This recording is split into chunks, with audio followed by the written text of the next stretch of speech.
Welcome everyone, this is Amer from UCouncil. Today we'll talk about some of the proposed changes to Ontario's employment laws that may come into effect in a few months' time. This is generally in government's response to the changing nature of the workplaces, the increase in the gig employment, the freelance, the contract employment, and how that impacts the rights of an employee in a workplace. So let's get into what are some of those proposed changes so you can get a sense of what's coming down the line in the near future. We begin with our disclaimer that this course is not legal advice, so if you have any specific questions, you must contact a lawyer or paralegal.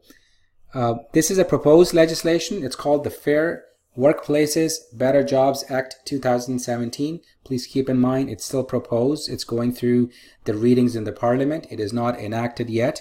But once this legislation comes into full force, it will include amendments to the Employment Standards Act 2000. This is a legislation that we have often talked about in our various lectures, and this legislation provides various rights and protections to employees in a workplace in a non-unionized environment. And so the Fair Workplaces, Better Jobs Act 2017 brings amendments to the Employment Standards Act 2000. So what are some of the most common, most important amendments, changes that will come into effect? Number one, the minimum wage will be increased, and it will be increased to $15 an hour by January 1st, 2019. This will be done in a gradual way, so the wage becomes $11.40, and then that amount runs up to September 30th, 2017.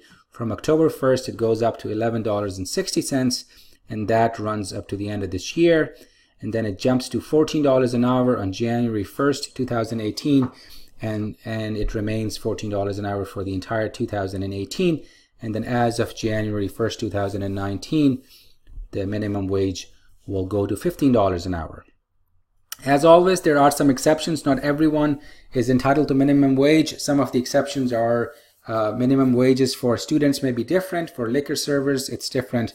From home workers, the minimum wage may be different. So if you may fall under one of those exceptions, then a different minimum wage will apply to your employment. Equal pay for equal work. This is quite a significant change in the legislation.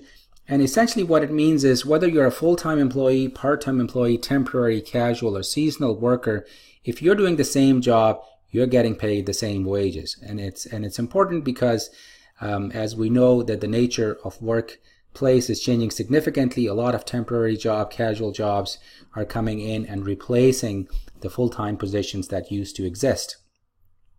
Again, there are some exceptions to equal pay for equal work. If the pay is wages are being paid on the basis of seniority, then that may be an exception. If there's a specific merit system for the wages, then that will apply. If you are in a workplace that you get paid based upon the quantity of the product that you produce or the quality of production, then that may apply and then allow different wages for different workers doing the same job. There's no exception on the basis of sex and employment status. And if you have any idea about the legislative makeup of Ontario or Canada, there wasn't a previously existing legislation which would require the employer to pay the same wages to male and female employees. So there's no exception remaining on the basis of sex. And so if a man or a woman does the same job, they will be entitled to the same wages. And again, the employment status, whether you're a full-time or a part-time employee, is irrelevant. As long as you're doing the same work, you will get the same wages. So it's an important change to the legislation. Now, temporary help agencies, a lot of employment now is coming through temporary help agencies. And so if you are someone who is working through a temporary help agency, then it's good for you to know that you will still get equal pay for equal work. So if you are an assignment worker coming to that employer through a temporary help agency, you will get paid the same wages as a permanent employee of that company.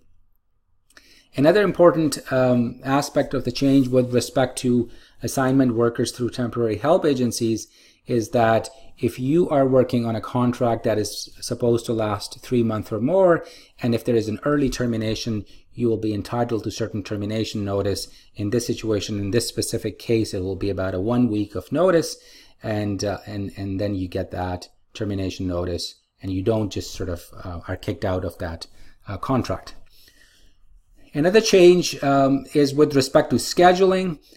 If you are an employee who has worked for about 3 months and you work, you do a shift work, or you want to change your schedule, either your shift or you want to change the location of your work within that company, after 3 months you can request that without the fear of reprisal. So an example could be that if you were hired in a factory to work and the only way you could find that job was to work for the night shift, and once you start working after 3 months, you require your shift to be changed to the daytime. If previously, if you ask that kind of change, a lot of employees would fear that the employer will terminate that person simply because of asking for the change in their shift. So this law basically now allows you to request it under your specific circumstances. Does not guarantee that your shift will change. That will depend upon the employer's circumstances, availability of shift, or of work in a specific location that you want. But at least you can ask, or you can request that change without being worried that the employer will terminate your employment.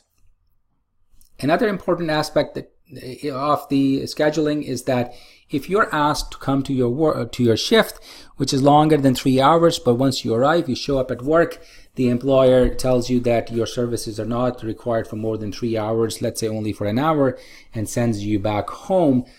This legislation, this rule now requires the employer to pay you for 3 hours of work. And one of the examples that I can tell from my experience was back in the days when I used to work for a call center. Oftentimes more employees, customer service representatives were called into work, and if the call volume was low, then our supervisor will start picking certain employees and send them home.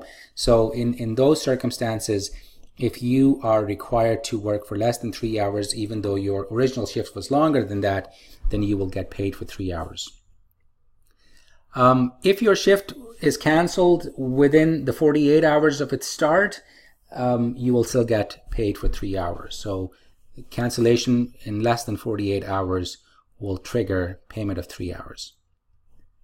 Also, if you're an on-call employee and you were not called into work, so you were on call, you were available, but you were not required to come into work, in this situation, you will still get 3 hours of pay. Employee misclassification. This is an important topic, and oftentimes an employee may be labeled as an independent contractor. We have several lectures with respect to independent contractor issues. By all means, check those out. But what happens basically is that if an employer misclassifies an employee as an independent contractor, then that takes away certain protections that the employee may have under the Employment Standards Act. So that's why classification of a person as an employee is important if the person needs to maintain the protections of the ESA. So if an employer misclassifies an employee, the burden is now on the employer to prove that the classification is correct. So the circumstances of that classification, the criteria is met, and it's on the employer to now prove that. If the employer misclassifies, then there's potential prosecution of that employer, there's potential public disclosure, and then monetary penalties that may be imposed on that employer. So essentially it's important for the employer and the employee to make sure that they're classified properly, and if someone should be considered an employee, then that's how they should be classified, and they should be allowed to have all the protections under the ESA. With respect to who is an employee and who is an independent contractor, we have a few lectures as well, so by all means check those out. Paid vacation. If you have been working for that employer for 5 years or more, you get 3 weeks of paid vacation. Previously, it was only 2 weeks under Employment Standards Act, and that remained regardless of your length of service. So now, after 5 years, you get 3 weeks of pay. Personal emergency leave. Now the legislation allows or will allow for 10 personal emergency leave days per year for each employee. So previously there wasn't any personal emergency leave category unless there were 50 or more employees in that workplace, and it was a different category, but generally there wasn't a personal emergency leave. Now you get by default 10 personal emergency leave days in a year, and then out of those 10, 2 days are paid days, so the employer is required to pay you. And another factor that you want to keep in mind is that for the personal emergency leave, you no longer, and if it's because of illness, you no longer are required to provide a doctor's note. Previously, if you were sick, the employer may ask you to provide a doctor's note.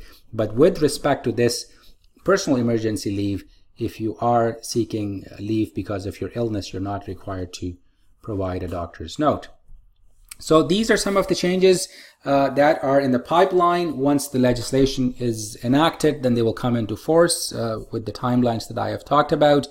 And I'm curious to know that these changes, whether these changes help your circumstances if you're an employee, or whether they create certain problems for you if you're an employer, if you have to abide by these legislations. And do you believe that this legislation, these changes, are effectively responding to the changing workplace environment that we are seeing increasingly around us?